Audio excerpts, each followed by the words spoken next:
Bueno, gracias por la comprensión. Tuvimos una imprecisión técnica. No se estaba grabando la reunión, así que tuvimos que volver a programar la clase. Así que hemos comenzado a las 12:15. Entonces la clase terminaría faltando 5 para las 3. Calculo yo. Ok. Bien, entonces, muchas gracias por el aviso, Marvin. ¿De acuerdo? Pero resulta que no tengo la clase.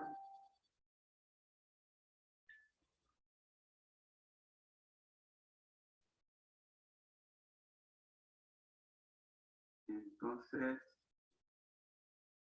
vamos a ver.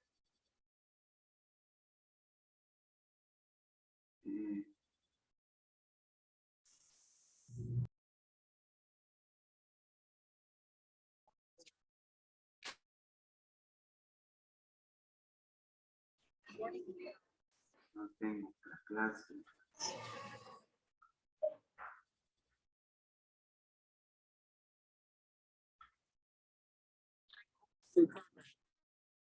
Vamos a ver acá.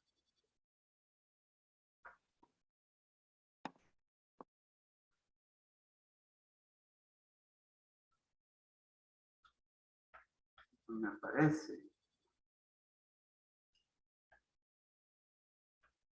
Pasa.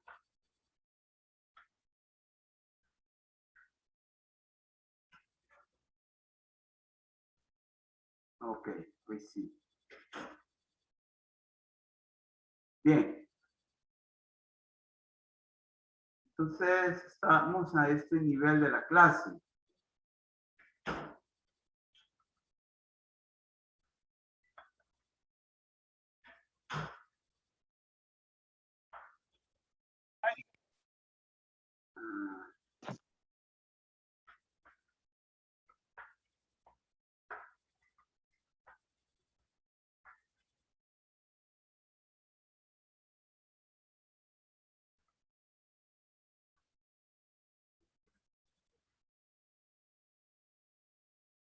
Bueno, estábamos acá. En la diferenciación de las que existe en cuanto a la desigualdad en la salud. Hay una gran diferencia entre los países ricos y pobres, pero eso no es muy tajante, ¿sí? No es absoluto eso, porque hay países que son ricos y tienen problemas de salud. ¿Sí? Ya les comentaba el caso de los Estados Unidos. Y como también un país pobre, subdesarrollado como Cuba, también. Bien, eso ya, en eso estábamos. Bueno, resulta que esto de la pobreza vinculada con la salud, necesariamente muchas veces vamos a encontrar configuradas dinámicas, unas dinámicas y son dinámicas excluyentes y que en nada contribuyen pues a que se supere el problema de la pobreza y el acceso a la salud. Muchas de estas diferencias se deben a un modelo de producción consumista que en sectores con capacidad adquisitiva promueven conductas alienantes que solo responden a las directrices impuestas por el mercado. Y en los sectores menos favorecidos económicamente produce frustración y violencia, donde adicionalmente existen también altos niveles de delincuencia y no cuentan con recursos sociales y sanitarios de calidad. Todo ello conlleva al deterioro en la calidad de vida y la salud de la población. O sea, bueno, yo creo que en el foro de la semana pasada estuvimos nosotros tratando este problema, en el sentido de que, por ejemplo, el modo de producción capitalista promueve el consumo desmedido, promueve el consumo compulsivo, el consumo irresponsable. Entonces, porque este es otro problema todavía. Vivimos en una sociedad de mercado, increíble, en donde el mercado se impone. Las leyes del mercado se imponen. Y entonces, para los sectores con capacidad adquisitiva no hay mayor problema. Se incorporan a consumir. ¿Sí? Pero ¿qué pasa con la población escasa, que vive en precariedad material? No tiene capacidad de consumo. Entonces eso produce, pues, problemas de frustración, ¿sí? Y de violencia. Y entonces nos encontramos con el fenómeno de la violencia social, como la que estuvimos analizando la semana pasada. Entonces vamos a ver que son personas que tienen un deterioro en la calidad de vida y también de la salud. ¿Sí?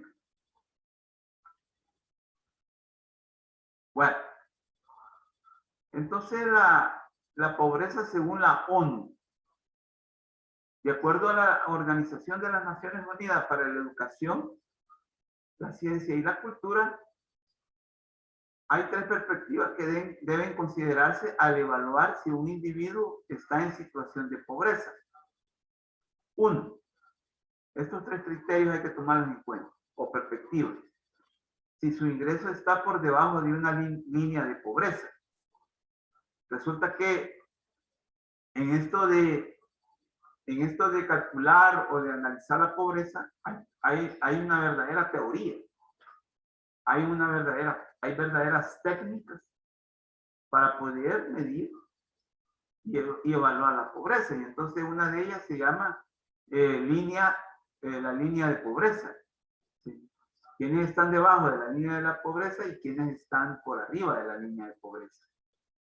Entonces, de acuerdo al ingreso, esta perspectiva maneja de que, de acuerdo a sus ingresos, eso te puede a ti ubicar si estás debajo de la línea de pobreza o estás por debajo de la línea de pobreza.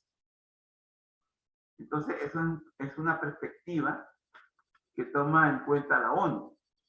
El otro criterio o perspectiva es que si posees o si usted posee los servicios básicos necesarios, agua, luz, ¿sí? Alcantarilla, teléfono, también. Entonces, ese es otro parámetro, otro indicador. Y tres, si tiene las suficientes capacidades básicas para funcionar en la sociedad. O sea que si física y mentalmente estamos bien. Pero ya cuando hay una discapacidad física, hay problemas. Y no digamos una discapacidad mental. Luego viene, pues, ustedes van a encontrar en la teoría de la pobreza, van a encontrar definiciones. Y una de ellas es la pobreza absoluta. La pobreza absoluta hace referencia a una medida de pobreza en la que las personas se encuentran por debajo del umbral mínimo de recursos establecidos en base a criterios uniformes. O sea que no tienen nada para comer, no tienen nada para vestirse, no tienen dónde vivir. ¿Sí? Viven en la situación de calle. ¿Eh? Y vemos pues nosotros que en El Salvador tenemos una población considerable en esas condiciones. Si no, vayan al centro histórico de San Salvador. Ya a las 5 de la tarde se empieza a ver personas que se empiezan como a acumular en los parques o en los portales. Porque ahí van a dormir. ¿Sí? En las aceras del portal La Dalia, enfrente del parque Libertad. Entonces ahí ya pues podemos, perdón, podemos catalogar a la gente en una situación de pobreza absoluta.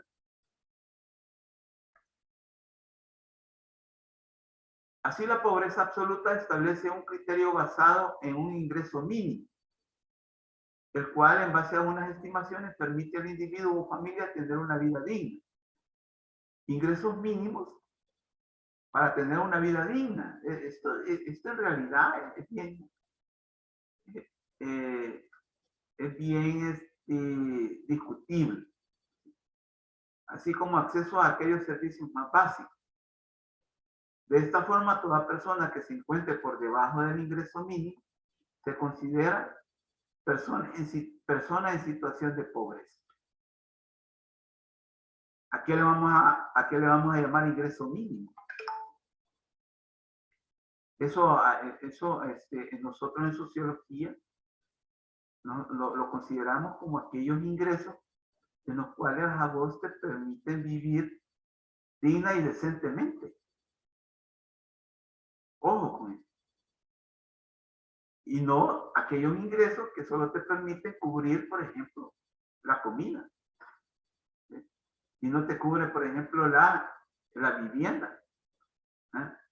O no te cubre, por ejemplo, para pagar los servicios mínimos. Los servicios básicos, por ejemplo, agua, luz. Entonces, ese ingreso mínimo hay que tener mucho cuidado a qué se refiere. Luego viene la pobreza relativa, que no es igual a la pobreza absoluta, obviamente. La pobreza se relativiza entonces, ¿sí? Se diferencia una de la otra. Aquellas personas u hogares cuyos ingresos son mayores que el costo de la canasta básica ampliada, pero menores que el costo de la canasta ampliada, claro, sí. Aquí como que hay un error. Es canasta básica. Canasta básica. Esto CBA quiere decir canasta básica. Y esta CA, canasta ampliada. Ojo con esto. Entonces, la pobreza relativa se pueden catalogar aquellas personas u hogares cuyos ingresos son mayores que el costo de la canasta básica. Ojo, canasta básica. Pero menores al costo de la canasta ampliada, que es esta, la CA, el cual de acuerdo con la metodología del Banco Mundial resulta ser el doble del costo de la canasta básica, ¿sí? en determinado país o en cualquier país. Bien, pobreza relativa entonces es aquellas personas u hogares que solo logran consumir la canasta básica, pero no llega al nivel de obtener la canasta ampliada. La canasta ampliada es aquella en la cual ya no se incluye solo la comida, la vivienda, ¿sí? Los servicios básicos, sino que la canasta ampliada incluye educación, ¿sí? Incluye salud, recreación u ocio, etc. Entonces, los que están en pobreza relativa solo cubren o logran cubrir la canasta básica, que es la mínima, ¿sí? Para poder sobrevivir. Mientras la canasta ampliada es la que cubre otros rubros, como la educación y la salud. Así que hay que tener cuidado también con la pobreza relativa, solamente se refiere al logro de la canasta básica ampliada, más no la canasta ampliada. Ya cuando vos cubrís la canasta ampliada, es porque ya no es considerado una persona pobre. Tengamos cuidado en eso. Y lo que yo les manifestaba, la pobreza multidimensional, que viene a ser como, en verdad, el índice que nos da mayores detalles, mayores capacidades para poder,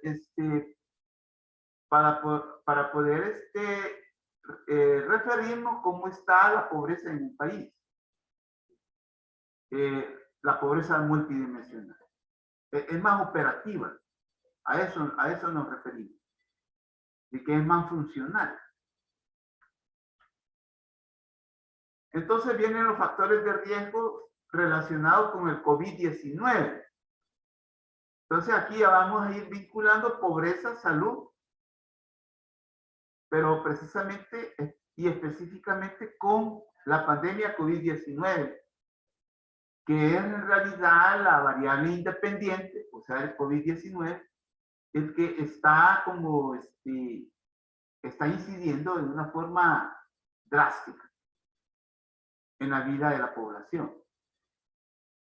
Más ahora, bueno, yo estaba leyendo ahora una noticia del periódico que solo septiembre, porque ya prácticamente septiembre se fue, solo septiembre se ha configurado, yo no sé si han leído ustedes esta noticia, solo septiembre el número de muertos causados por el COVID es tal que solo septiembre se ha convertido o se ha configurado en el mes en que han habido más víctimas por COVID en toda la pandemia, en los años, en los más de año y medio de la pandemia.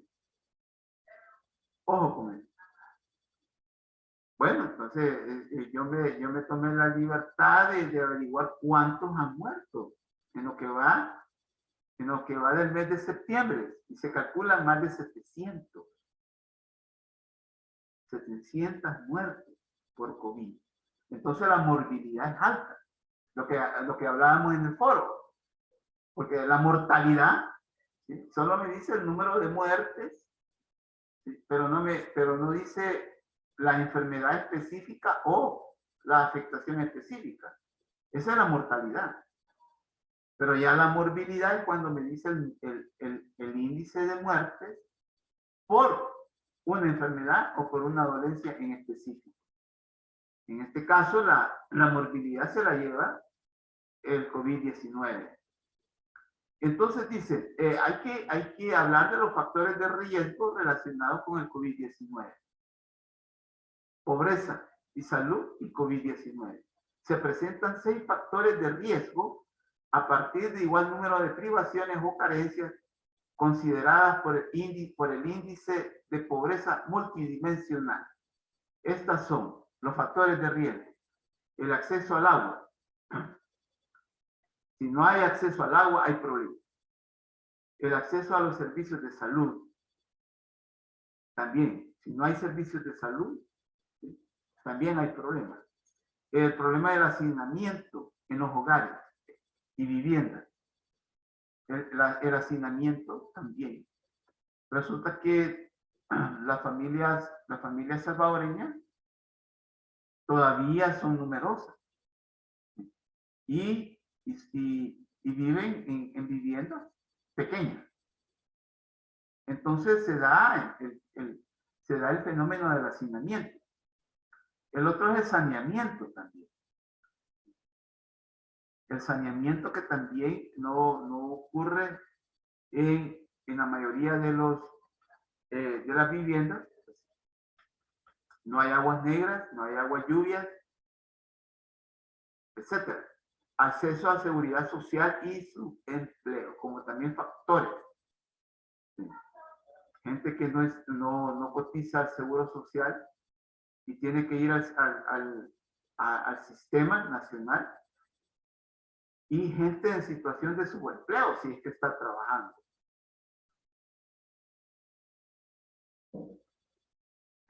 Es bastante complicado lo que es el tema el punto que estamos abordando: desigualdades sociales históricas y la configuración en desequilibrio social. Vivimos en un país con desigualdad social histórica. O sea que tenemos desigualdades sociales en la sociedad de larga data, ¿sí?, desde hace mucho tiempo. Una brecha económica que difícilmente será superada si no se toman medidas de carácter estructural. Y ahora mucho menos con la pandemia COVID-19. Se ha adquirido una deuda como nunca antes del 97% del Producto Interno Bruto. Hay una deuda pública demasiado alta. Pero esto lo vimos en economía. Bueno, yo creo que con ustedes no lo hemos visto. Cuando decimos que el 97% del Producto Interno Bruto se lo lleva la deuda pública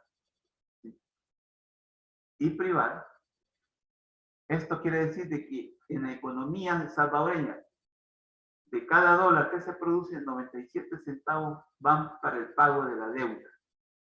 Entonces, eso es altísimo. Y que tenemos que pagar nosotros, nuestros hijos y nietos. Ustedes y yo estamos altamente endeudados. La pandemia se configura como una oportunidad de repensar el país en todo lo que implica el logro del bien común y no de unos pocos. O sea, estamos hablando de esos 160 ultra ricos que hay en El Salvador y que amasan una fortuna de 24,000 millones de dólares. Según la revista Forbes, repensar el modelo económico por un alternativo que entrañe medidas y mecanismos que permitan o logre el necesario crecimiento económico y generar políticas públicas de Estado que eviten la pérdida de empleo, la reducción de salarios y su poder adquisitivo, el aumento de los productos de la canasta básica, que pare el aumento, porque si ustedes verifican en los precios en el súper y en los mercados, los productos han aumentado drásticamente. El aumento de los impuestos al valor agregado, que esto ya se vislumbra, así como vamos. Y a los salarios de las clases trabajadoras y clases medias, ¿sí?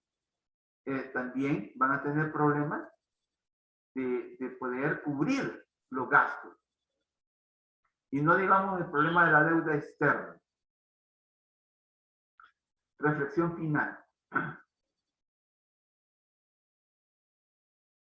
En el caso de la sociología, y específicamente de la sociología médica, sin embargo, siempre estamos caminando sobre brasas. Y las cosas que discutimos están vivas, no están muertas ni enterradas. Yo quisiera que esta reflexión también nos quede bien internalizada nosotros como grupo, porque en realidad, si ustedes se dan cuenta, en lo que va del curso de sociología médica, hemos hablado cosas bastante reveladoras. Bueno, el foro de la semana pasada fue totalmente revelador en cuanto a la violencia. Y es que la sociología así es. ¿Sí? Caminamos sobre brasas.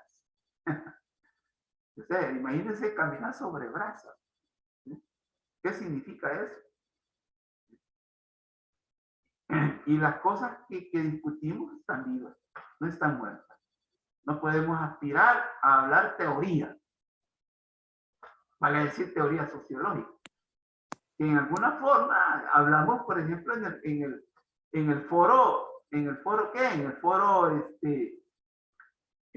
primero, ¿se acuerda? Cuando hablamos de sociología y antropología, ahí sí nos dimos el lujo de hablar teóricamente, pero ya no. Este es también algo bastante revelador, lo que vamos a leer. Es preocupante que a esta altura de la crisis sociosanitaria no se vislumbren las medidas urgentes que en los análisis que se han venido haciendo en nuestras clases de sociología se han propuesto, como la reforma de salud, la reforma fiscal tributaria, que combata la evasión y elusión de impuestos. La promulgación de una ley general de agua y que son propuestas que serían orientadas para combatir y superar las desigualdades sociales y los subsiguientes desequilibrios sociales en el tejido social de la formación económica social salvadoreña. En más de una ocasión nosotros hemos hablado aquí en la clase de que se necesita una reforma profunda de la salud. Bueno, y también una reforma profunda en la educación también. Pero algo, ustedes saben de que con una reforma de la salud y con una reforma de la educación, con ella no hacemos nada si no tenemos recursos. Recursos que distribuir.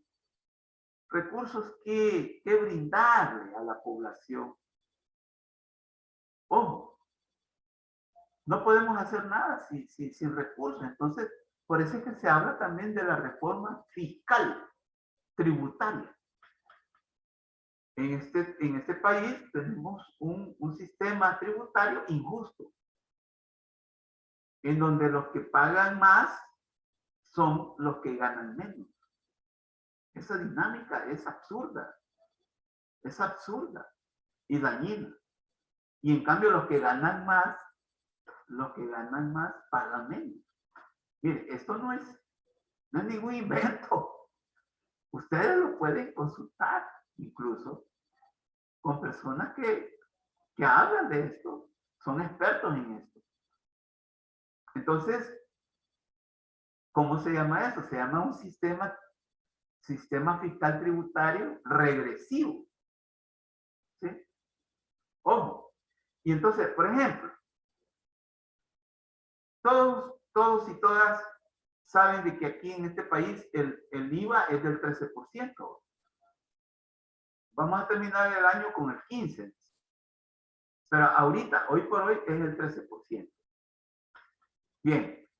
Bueno, ahí como que parece tranquilo, ¿va? Pero ya les voy a decir a dónde está la injusticia. ¿Cómo es posible que yo voy a la tienda, ¿sí? O ustedes van a la tienda y compran una libra de azúcar. Y ahí usted ya está pagando el 13% del IVA. Impuesto al valor agregado. Y un ultra rico, ¿sí? Y un ultra rico que gana más, ¿sí? Tiene una vida resuelta, paga el mismo 13% por un Cadillac o por un Mercedes-Benz que manda a traer a Europa. O sea, la persona común, que podría ser usted o yo, que pagamos el 13% de esas libras de azúcar. Y el rico, ultra rico, paga el mismo 13% por un Cadillac. ¿Ah? O por un Mercedes-Benz. Entonces, ¿en qué está lo injusto? ¿A dónde creen ustedes que está lo injusto? O la injusticia. O la injusticia fiscal, tributaria. En que el que gana más, el ultra rico, paga igual que la persona común por algo que vale miles y miles de dólares. Y que podría él, en una forma diferenciada, pagar mucho más. Por eso es que se dice que en este país el impuesto al valor agregado debería de ser diferenciado. ¿Sí? Que por un artículo de lujo, como lo es obviamente un auto Cadillac, de marca Cadillac o de marca Mercedes-Benz, es un artículo de lujo, es una mercancía de lujo, que no pague el 13%, ¿no? Que pague mucho más, un 35%, 40%. ¿Sí? Y en cambio, los productos de la canasta básica, ¿no? Que incluyen, que ya saben ustedes, que por ejemplo son los alimentos, las medicinas, ropa, que esos tengan también un impuesto al valor agregado menor, mucho menor en ese sentido. Por eso es que ustedes han visto que muchas organizaciones de la sociedad civil plantean de que hay que diferenciar el IVA.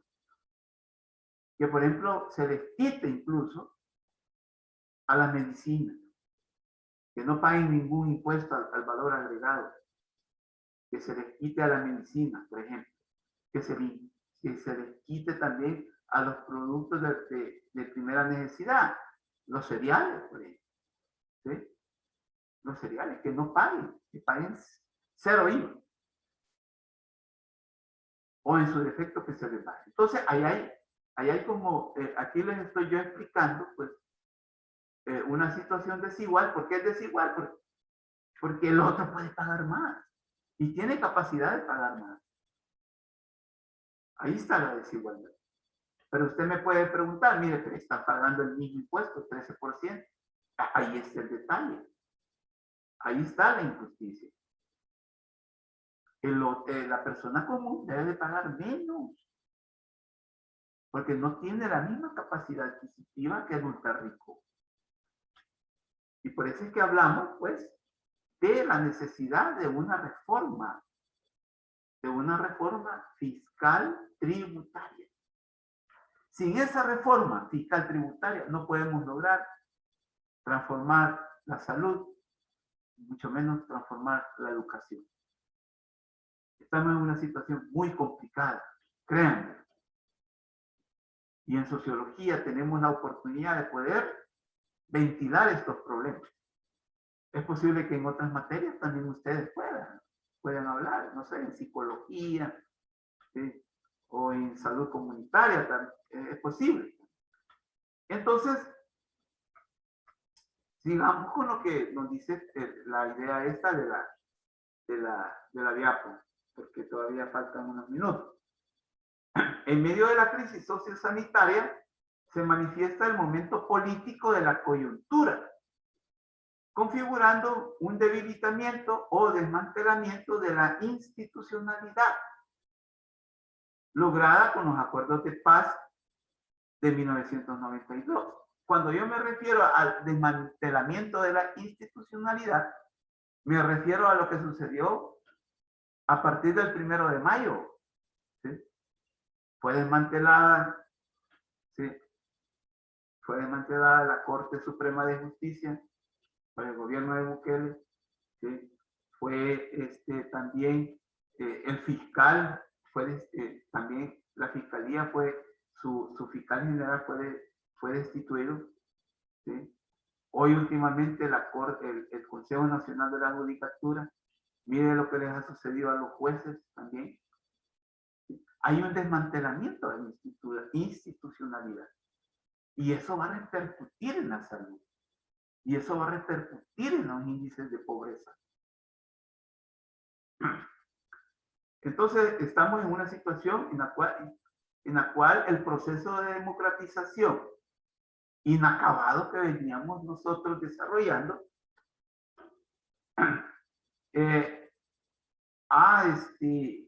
ha registrado una involución y deriva autoritaria o regreso al pasado de oprobio y de violación sistemática de los derechos humanos de la población más vulnerable en sus condiciones materiales de vida. ¿Qué hacer? Esta es la gran pregunta paradigmática. A través de la historia de la humanidad, los procesos que han configurado escenarios o circunstancias como en El Salvador han sido los sujetos históricos políticos, o sea, las personas que están por los cambios reales, los que a través de la concientización, organización y movilización conformaron proyectos históricos políticos de transformación, los que han logrado las verdaderas transformaciones para el logro y el establecimiento del bien común. Por eso es que la marcha del 15 de septiembre es significativa, porque allí se pudo verificar el sujeto histórico, la posibilidad del sujeto histórico que transforme este país. la marcha del 15 de septiembre. Ya hay 15 días que no tuvimos clase. Entonces, vean, hemos hablado con este tema. Yo quería precisamente terminarlo. Ya lo terminamos, gracias a Dios. Ya el viernes vamos a hablar de lo que corresponde para esta semana. Tenemos 5 minutos. No sé que ustedes tienen algún comentario o alguna duda, alguna consulta, podríamos abordarla. Sí, porque en realidad yo quería también reflexionar algo. Lo que hablábamos que lo que compete a la sociología como ciencia, abordar esto, ¿sí? Estamos caminando sobre brasas. Y las cosas que discutimos están vivas, no están muertas ni enterradas. Entonces, créanme que van a venir procesos de la realidad social muy complicados en un futuro inmediato. Resulta que ya prácticamente la materia está en lo mejor, ¿verdad? de su desarrollo, y ustedes pues, no sé, quizás después de esta materia ustedes ya no van a tener la oportunidad de estar analizando problemas de la realidad social. Bueno, yo les quería también recordar que el día de mañana tienen que entregar un documento que para el 30 ha quedado que lo van a entregar a través de la herramienta virtual Tarea. Ahí está en el aula virtual, es la herramienta, y mañana se va a abrir a partir de las 0 horas y se va a cerrar a las 24 horas. O sea, el día de mañana es 30. Hay que entregar ese documento. El otro aviso que la otra semana tenemos ya el segundo parcial. No van a haber clases. ¿Sí? No hay programada clase, entonces solo van a someterse al examen parcial 2, segundo examen parcial. Solo va a entrar hasta donde lleguemos el viernes, ¿sí? De clase. Y repito, pues prepárenlo bien, ¿sí? Para que también se hayan buenos frutos, como los que ya hubo en el primer examen parcial. Así que eso les quería decir también. De parte de la universidad, también me dicen de que los exhorte a que resuelvan cualquier problema administrativo, de estar solventes también con sus cuotas, con sus cuotas de escolaridad en la universidad, para que no haya problemas también a la hora de someterse. Bueno, por mi parte, pues ha sido todo. Hoy por hoy, este día. De nuevo, pues les agradezco el espacio, la comprensión también, porque hubo un traspié, ¿sí? Un traspié en el proceso, pero lo pudimos solventar. Así que nos vemos pues el viernes, ya con correspondiente al tema que es sobre la familia y el familiograma. ¿De acuerdo? Muchas gracias. Muchas gracias. Vemos, licenciado. Adiós, mucho gusto.